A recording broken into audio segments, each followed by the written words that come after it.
Բարև ձեզ, Ամեկ Պլյուսի եթերում հարցազրույցն է եւ այսօր ես զրուցելու եմ ազգային ժողովի քաղաքացիական պայմանագիր խմբակցության պատգամավոր արտաքին հարցերի մշտական հանձնաժողովի նախագահ Սարգիս Խանդանյանի հետ։ Բարև ձեզ, պարոն Խանդանյան, շնորհակալություն մեր տաղավար գալու համար։ Արդեն եւ դուք եք խոսել եւ բազմաթիվ ձեր գործընկերներ խոսել են Ամերիկայի Միացյալ Նահանգներում մեր արտգործնախարարի եւ նրանց պետքարտուղարի այն հայտարարության մասին, որը վերաբերում է TRIP-ին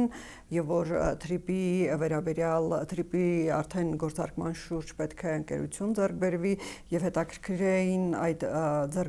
ընկերության համամասնությունը 74 եւ 24%, 74 ամերիկյան կողմից եւ որ ձեռք է բերվում բավականին երկար, գրեթե 99 տարով այդ շահագործման կամ կառավարման իրավունքը, մինչդեռ օգոստոսի 8-ի համաձայնագրերի ստորագրումից հետո ակնկալիքները եւ իշխանությունից հնչող ակնարկներն այնպիսին են, որ գրեթե հավասար պետք է լինի, ասենք 50-50 կամ 49-50 նման համամասնությամբ եւ որ այդքան երկար մոտ 100 տարի չի լինելու, միշտ ընդդիմության այդ մտահոգություններին հակադարձում եք, որ չունենք պայմանավորվածությունով ասեց, որ այդքան կլինի, բայց այդքան էր։ Փորձ եղել է բանակցելու, որ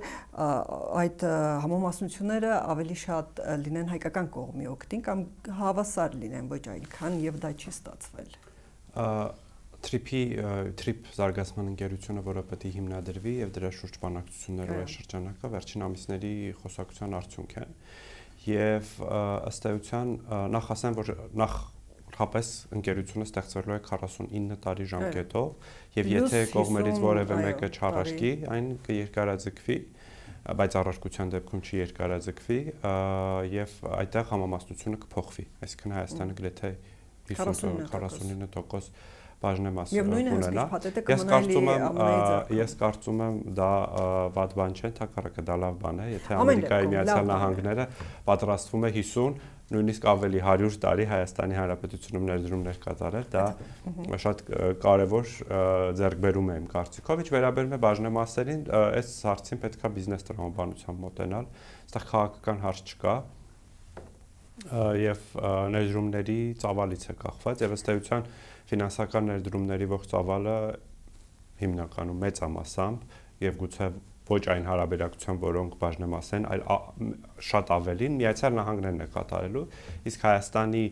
կողմից կատարվող ներդրումը դա այդ կառուցապատման իրավունքի տրամադրումն է եւ Հայաստանի օրենսդրության շրջանակներում կազմակերպության հիմնումը, աջակցումը եւ այլն եւ այլն։ Ես կարծում եմ, այստեղ անհանգստանալու բան չկա։ Սա բիզնես է, որտեղ մենք մեր ունեցած 26% բաժնեմասից Հայաստանի կառավարությունը ունենալու է իր դիվիդենդները, մի բան, որը շատ այլ ենթակառուցվածքային ծրագրերում ուղղակի չի եղել, մենք չենք ունեցել նման հնարավորություն։ Հասկանալի է, բայց եթե ասում եք բիզնես է, ուրեմն բիզնես տրամաբանությամբ ցանկացած կողմ փորձում է, որ ինքը ավելի շատ մասնաբաժին ունենա տվյալ ընկերությունում եւ որ ամեն դեպքում հարցին չպատասխանեցիք, փորձել է հայկական կողմը, որ ավելի 26 չլինի, 46 լինի, ավելի երկար չլինի կամ թեկուզ բաժնեմասի առումով։ Թե օրինակ ճնշումը լավ պատասխանեք ես։ Ճնշում չի եղել, իրականում այս մոդելը մեր կողմից փորձարվել է բնականաբար, բայց այդ փորձի հետ մեկտեղ նաև պետք է պատրաստակամություն ունենաս ներդրումներ կատարել եւ այլն, բայց վերջում հանգել են Հայաստանի կառավարությունը հանգել են եզրակացության, որ սա բավականին արդյունավետ եւ տրամաբանված մոդել է։ Փորձարվել է, բայց ԱՄՆ-ը ըստ երևույթին չի համաձայնել։ Ես չգիտեմ կոնկրետ տոկոսների վերաբերյալ փորձարվել է, գիտեմ, որ տարիների վերաբերյալ է խոսակցություն եղել եւ սա գիտեք այս առաջարկը լավ առաջարկ է եւ դրա շուրջ դրան հակադրվելը տրամաբանական չէր լինի Հայաստանի կառավարության։ Ուղղակի հարցեր կան, որոնք այսպես ասած օդում կախված են։ Եվ կրկին ասում եմ, որ ինձ համար ճիշտ ասած երեք որ հրապարակվեց փաստաթուղթը եւ առաջին այդ արձագանքը եղավ բաժնեմասերի չափին, ինձ համար տարակուսելի էր, որովհետեւ տարակուսելի էր, որովհետեւ քիչ էր, չէ, ինձ համար տարակուսելի էր, որ դա կարող է հարցեր առաջացնել, որովհետեւ դա ամենի քաղաքականություն, դիվանագիտություն, բայց բիզնեսը մնում է բիզնես։ Եվ այստեղ տրամաբանական է, որ եթե Միացյալ Նահանգները կատարելու է այդ չափ ներդրումներ, բնական է, որ իր բաժնեմասերի ծավալը պետք է ավելի մեծ լինի, բայց այստեղ տարակուսելի էր, որ շատ այլ պայմաններում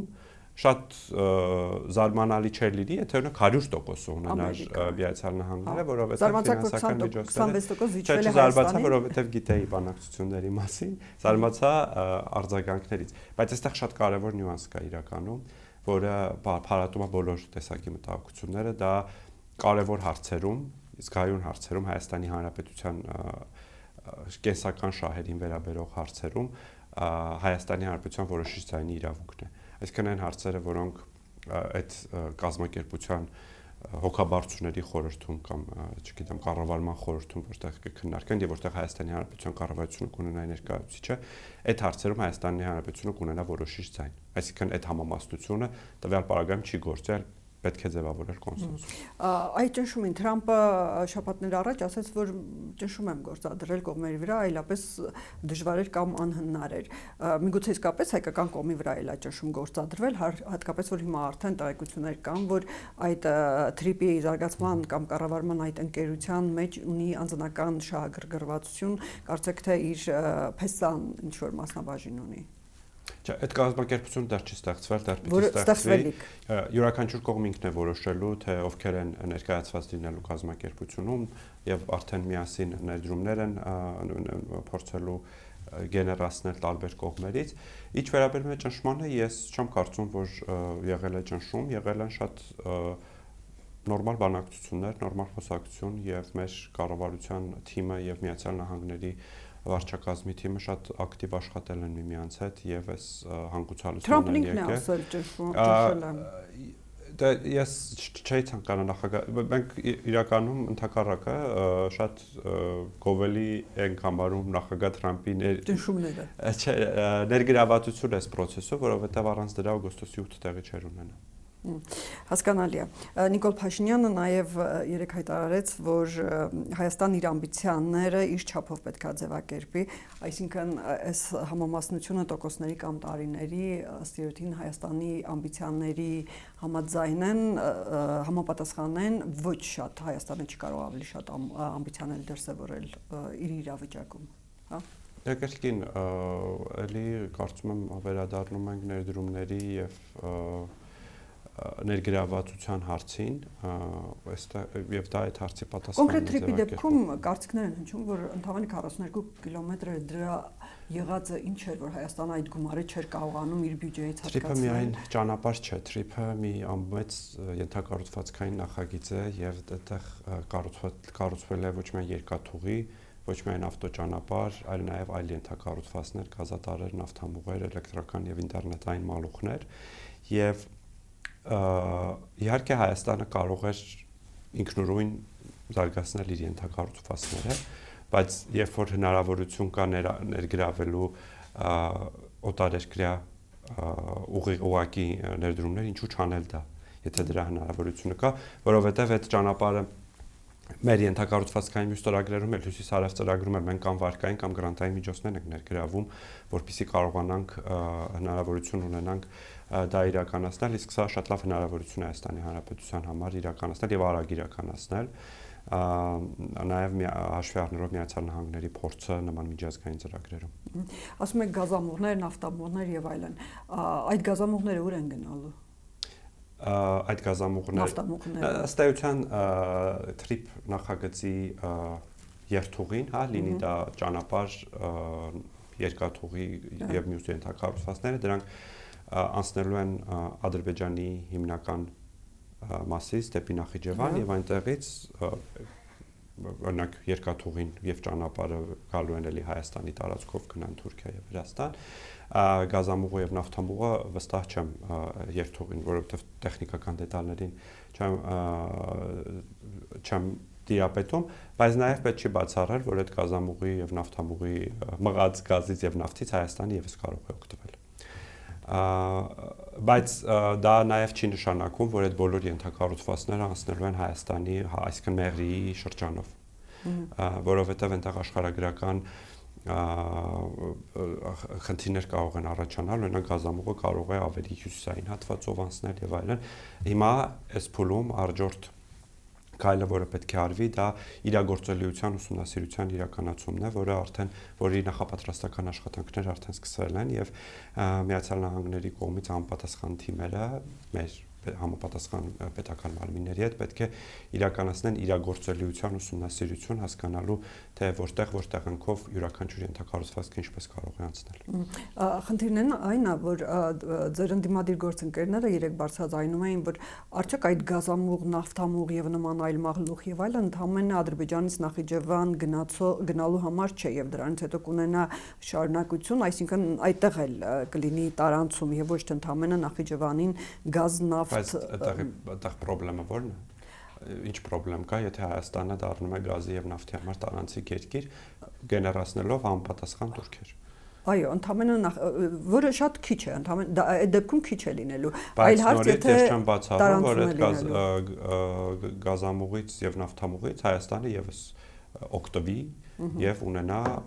դիվերսիֆիկացված էներգետիկ հոսքեր։ Եվ երեք նաև մտահոգություն էին բարձրացնում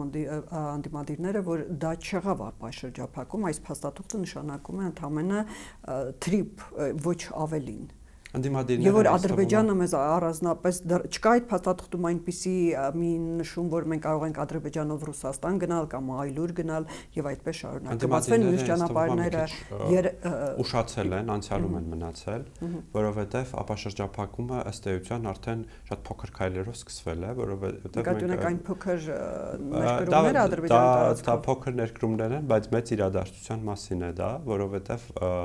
Ադրբեջանը հանել է Հայաստանի համար սահմանափակ եւ ըստ էության մենք օգտվում ենք ադրբեջանական երկաթուղուց։ Երբ որ Հայաստան-Ադրբեջան կապող երկաթուղին բացվի, մենք ուղղակի Ադրբեջանի հետ կունենանք այդ առևտրաշրջանառությունը եւ այստեղ կարեւոր է եւ նաեւ փաստաթղթում է նշված իհարկե Թուրքիայի հետ մեր process-ը քաղաքական կարգավորման գործընթացը եւ այստեղ ես հույս ունեմ, որ շատ մոտ ապագայում մենք եւս նորություններ կունենանք, որովհետեւ իսկապես անտրամաբանական կլինի Ադրբեջանի հետ բացել ենթակառուցվածքները եւ Թուրքիայի հետ ունենալ փակ սահման եւ փակ ենթակառուցվածքներ, այստեղ եւ տրամաբանական է եւ նաեւ կան որոշակի սիգնալներ, որ այստեղ եւս սառույցը տեղից շարժվելու է, մենք ունենալու ենք արդյունքներ։ Այսինքն կունենանք անմիջական երթևեկություն Թուրքիայի հետ շուտով։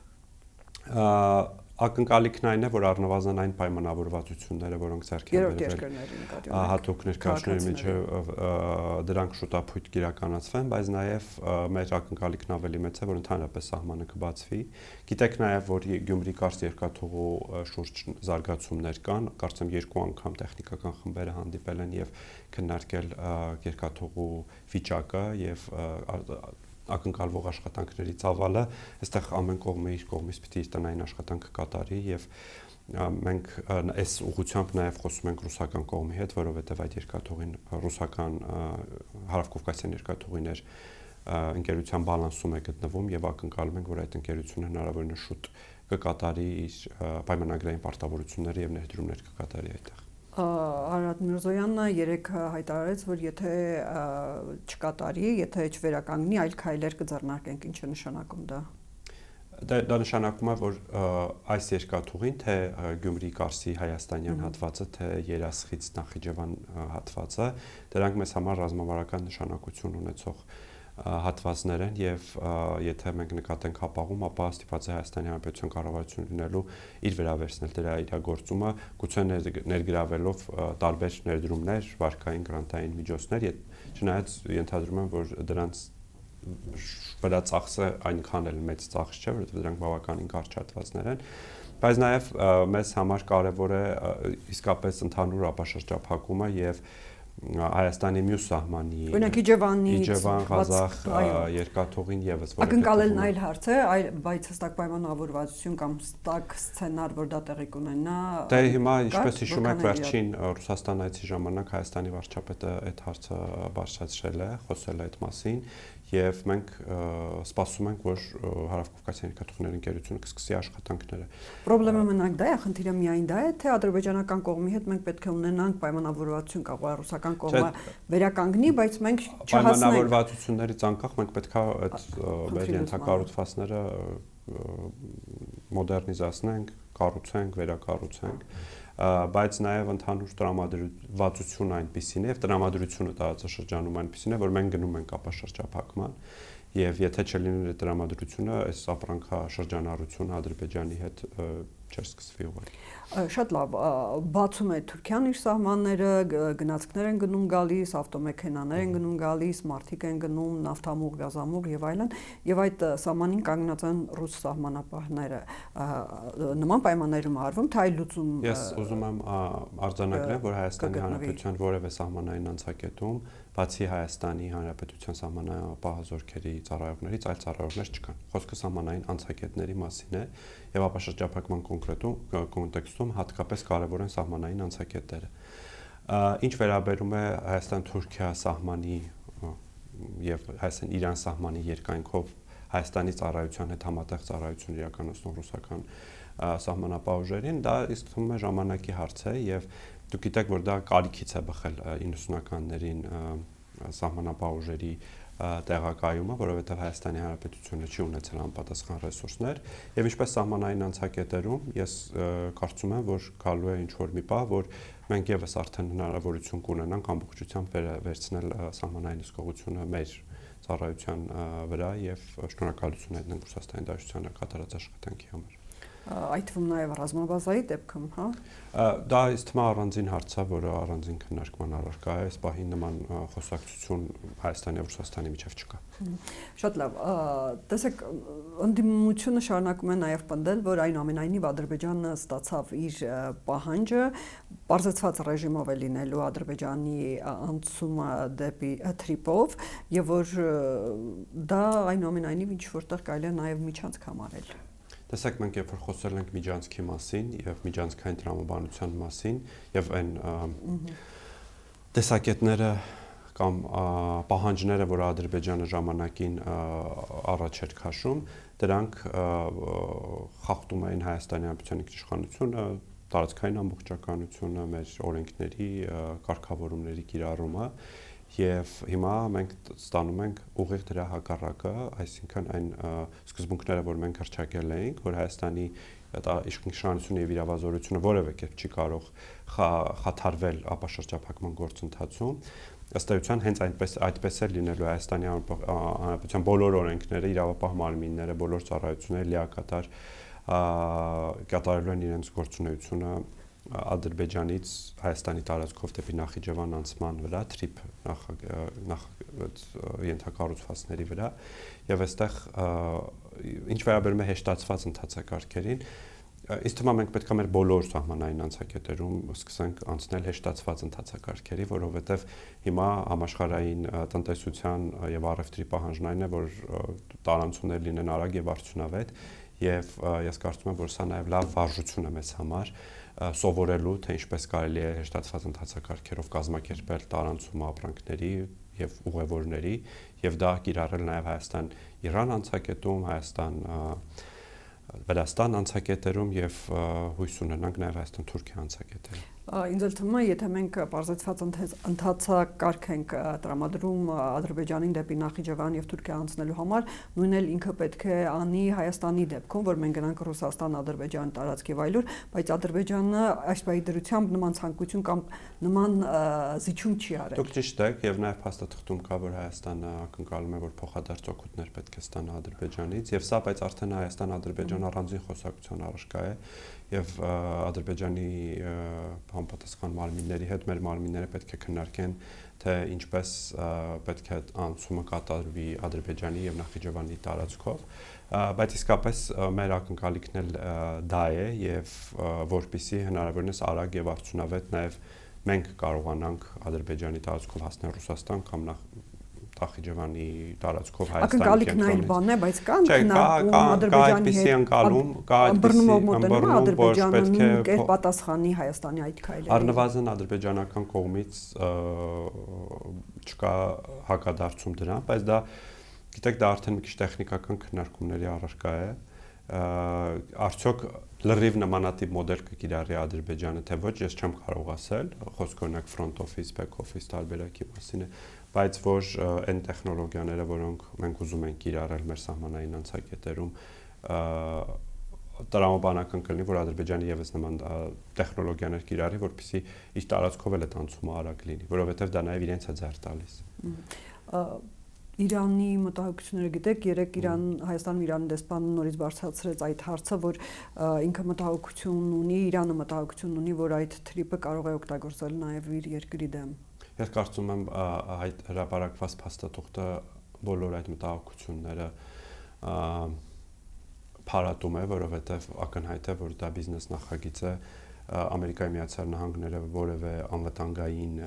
ներկայություն չի ունենալու այդ ենթակառուցվածքների վրա եւ նաեւ նման հետաքրքրվածություն չունի Միացյալ Նահանգները, ինչը կարող է որոշ առումով հուզել Իրանի մեր գործընկերներին, անհանգստացնել Իրանի մեր գործընկերներին, բայց սա բիզնես պրոյեկտ է եւ այստեղ սա նաեւ օգտակար է Իրանի համար։ Այդ ենթակառուցվածքների բացումը Հայաստանի ապաշրջափակումը օգտակար է նաեւ Իրանի համար, որովհետեւ Հայաստանի երկաթուղիները կարող են նաև օգտագործվել եւ ճանապարհները Իրանից դեպի Սևծով տարանցումների։ Պարոն Խանդայնյան, Նիկոլ Փաշինյանը այսօր նորից վարչապետը հայտարարում է, որ տարածաշրջանն այսուհետ ներհոսելու են մեծ փողեր, մեծ ներդրումներ։ Ինչի մասին է խոսքը։ Զուտ այդ թրիպին եւ նրանց սպասարկող ենթակառուցվածքների մասին է խոսքը, թե դուք այլ ակնկալիքներ ունեք, որը մենք չենք պատկերացնում դեռ։ Տեսեք, արևելքից արևմուտք հիմա, հատկապես ռուս-ուկրաինական ճգնաժամից պատերազմից հետո բոլորը փնտրում են նոր ուղիներ, որպեսզի իրենց ապրանքները հասցնեն հատկապես արևելյան Չինաստանը, Հնդկաստանը, Կենտրոնական Ասիական երկրները իրենց ապրանքները հասցնեն Եվրոպա եւ այնտեղից Միացյալ Նահանգներ, Ամերիկա ու այս բոլորը փնտրում են նոր ճանապարհներ եւ այս նախագիծը նախ եւ առաջ այս նախագիծը հնարավորություն է ստեղծելու այդ ավելի արագ հասցնելու եւ դա բերելու է հսկայական ֆինանսական օգուտներ Հայաստանի Հանրապետությանը։ Բացի այդ մենք լիքը ֆինանսական օգուտներ չենք քաղել հակամարտության պատճառով, որովհետեւ Հայաստանը համարվել է միջազգային նաեւ զեկույցների հիման վրա ոչ ապահով տեղ ուղղակի ներդրումներ կատարելու համար։ Հիմա երբ որ հաստատվել է խաղաղությունը եւ հիմա քանի որ նաեւ ապաշրջափակվում է Հայաստանը, տրամաբանական է, որ շատ բիզնեսներ, ներդրողներ հետաքրքրված կլինեն Հայաստանում ներդրումներ կատարել։ Շատ լավ։ Տեսեք, դուք ասում եք վերահսկողական ֆունկցիան այնուամենայնիվ Հայաստանին է լինելու, Հայաստան ինքն է որոշելու եւ այլն, բայց հիմա տեսնելով ամերիկյան քաղաքականությունը տարածաշրջանի տարբեր կամ աշխարհի տարբեր հատվածների նկատմամբ, այդտեղ Գրենլանդիան կա, Վենեսուելան կա եւ այլ հատվածներ, մի փոքր դժվար է մտածել, որ կամ շատ հեշտ է մտածել, որ Ամերիկան տարիներ հետո չի ասի, որ սա իմ շահերի գոտին է, ինչպես Ռուսաստանն է ասում, եւ ես համաձայն չեմ 100 տարի եւ այլն, այդ 26%-ն էլ ձեզ շատ է, միգուցե ամբողջ ինչ եւ ես եմ որոշելու։ Խնդիրը ամեն ինչ իմ ձեռքում է։ Չունեք նման մտահոգություն։ Չունեմ մտահոգություն, որովհետեւ կան այնպիսի, այսպես ասած, պաշտպանիչ լծակներ, այդ ամենակարևոր լծակը այն է, որ մենք կարողանանք դիմադրել թեև եւ միջազգային իրավունքը կամ պաշտպանիչ լծակներ, որոնք թղթի վրա են, կարծեք թե չեն աշխատում։ Դե պաշտպանիչ նախ չէ, այդ սցենարը մի քիչ շատ ոչ իրատեսական է, չեմ կարծում, որ հատկապես երբ որ դա սկսի գործել, դա շուտով արդյունավետ բիզնես գործարք է լինելու եւ այդտեղ բայց ամենակարևոր պաշտպանիչ այդ մեխանիզմը դա կոնսենսուսով որոշումների կայացումն է եւ ես չեմ կարծում, որ սա այնպեսի մի մեծ աշխարհաքաղաքական նշանակության հարց է, որը կարող է նման բաներ ուղղություններ ստանա, բայց այնուամենայնիվ պետք է կրկին ասեմ, որ եւ մեր քաղաքացիներին ասեմ, որ սրան ավելի շատ նայեք բիզնես տեսանկյունից եւ գործարքի տեսանկյունից։ Շատ լավ, դա Թրամփի բառապաշարն է, դիլ արեցինք, չէ՞։ Ինքը սովորաբար նման է արտահայտվում։ Եվ գործարք եմ կարծիքով։ Շատ լավ, երեք վարչապետ Նիկոլ Փաշինյանը անդրադառնալով Եվրամիության անդամակցելու Հայաստանի հեռանկարներին, թե մենք ուզում ենք լինել, այո, աներկբա եւ միանշանակ, ասաց նա, մնացածը արդեն մենք նորից լսել ենք եւ այն որ եթե Եվրամիությունը չցանկանա ընդլայնվել, շատ ավելի լավ, մենք այդ ճանապարհին կունենանք ավելի բարեփոխված Հայաստան, ավելի եվրոպական չափանիշներին համապատասխանող ստանդարտներ, բայց այնուամենայնիվ նման հայտարարություններ այն դեպքում, երբ Հայաստանը ԵԱՏՄ անդամ է, չկարծում, որ բավականին ավելի առաջացրել է եւ շարունակելու է առաջացրել բացասական հակադարձումներ Ռուսաստանից, նաեւ այն դեպքում, որ երբ կգա այն պահը, երբ մենք կորոշենք ԵԱՏՄ-ից դուրս գալու, մոտավորապես նման հայտարարություններ արել եւ իսկապես գալու է այդ պահը։ Դե գիտեք, յուրաքանչյուր պետություն, այդ թվում եւ Հայաստանը առաջնորդվում է իր կենսական շահերի ապահովմամբ եւ իր քաղաքացիների համար բարեկեցության ապահովմամբ։ Ակնհայտ է, որ երբ փորձ ցույց է տալիս, որ եվրոպական չափանիշները, տնտեսական ստանդարտները, ծառայությունների ստանդարտները, հանրային ծառայության ստանդարտները եւ այլն բավականին բարձր են եւ մեզ համար նպատակ է հնարավորություն ունենալ նման ստանդարտներ, նաեւ հասանելիություն ունենալ եվրոպական շուկաներին եւ որոնք որի համար եւս մեր ստանդարտները պետք է բարելավվեն։ Եվ այս ճանապարհին յուրաքանչյուր պետություն ստիպված է կայացնել այս կամ այն որոշումը բալանսավորել իր շահերը եւ եթե գա այդ պահը, որ մենք հասկանանք, որ ավելի մոտ լինելու համար Եվրոպական միության շուկաներին, Եվրոպական միության քաղաքացիներն մեզ պետք է որոշում կայացնել ԵԱՏՄ-ի հետ կապված, մենք կայացնելու ենք այդ որոշումը, բայց այս պահին ես կարծում եմ մեզ ստացվում է բալանսավորել մեր հավասարակշռման արտաքին քաղաքականության շրջանակներում մեր հարաբերությունները թե ԵԱՏՄ գործընկերների հետ, թե Եվրոպական միության գործընկերների հետ եւ կոնկրետ այս պահին դրանք իրար չեն խանգարում, թե հետագայում մեր զարգացման դինամիկան ինչպիսի նոր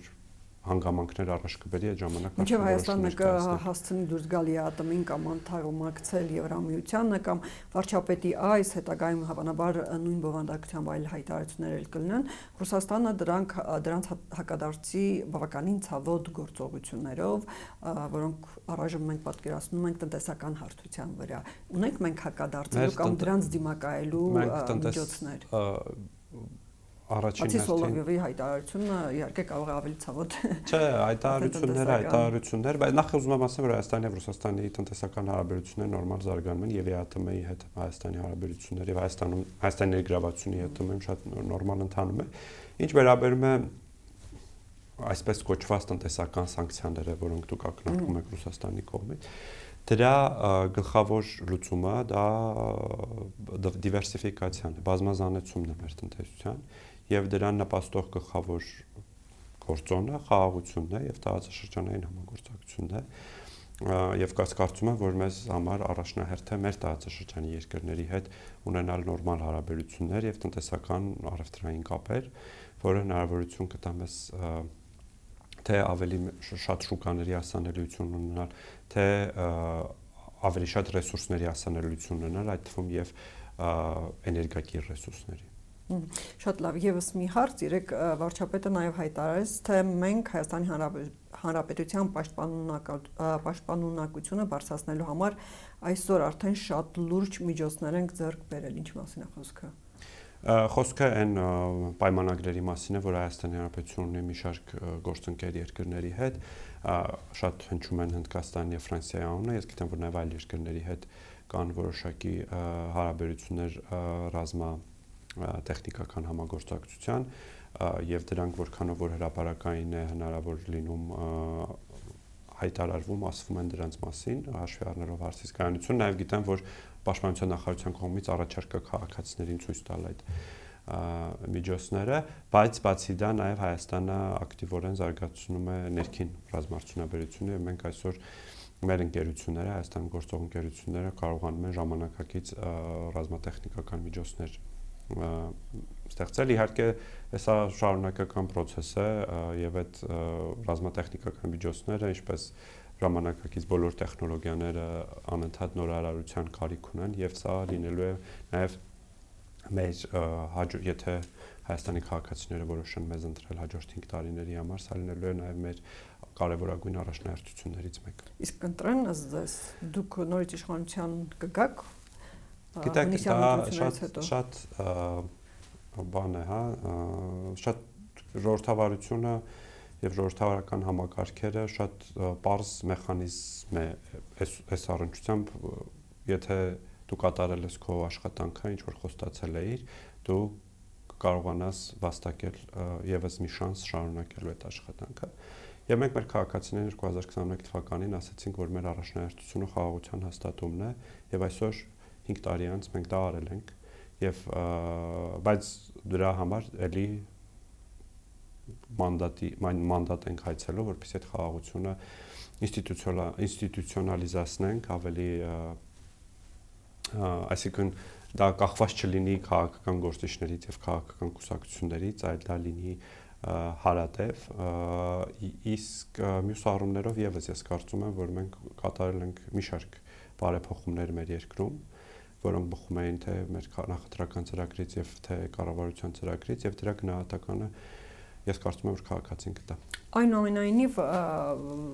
հանգիստ նստած չէ նաև ընդդիմությունը եւ ընդդիմության տարբեր գործիչներ կոչ են անում միասնական բևեռ ձևավորել, որպեսզի կարողանան հզոր ուժ լինեն ձեր դեմ եւ ձեզ հեռացնեն իշխանությունից։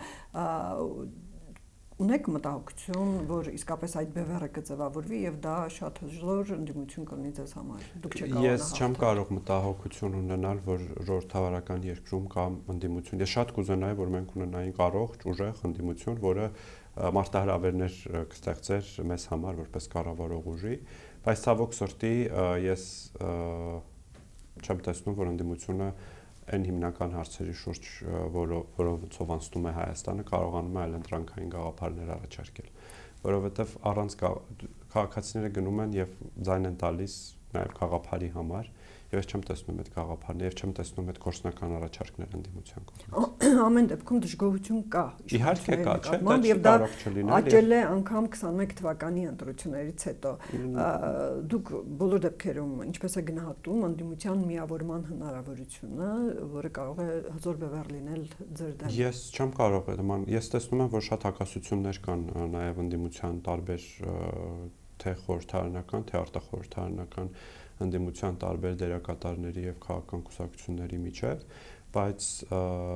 թող փորձեն, այսինքն որևէ մեկը չի պատրաստվում սահմանափակել նրանց հնարավորությունը, բայց կրկին, եթե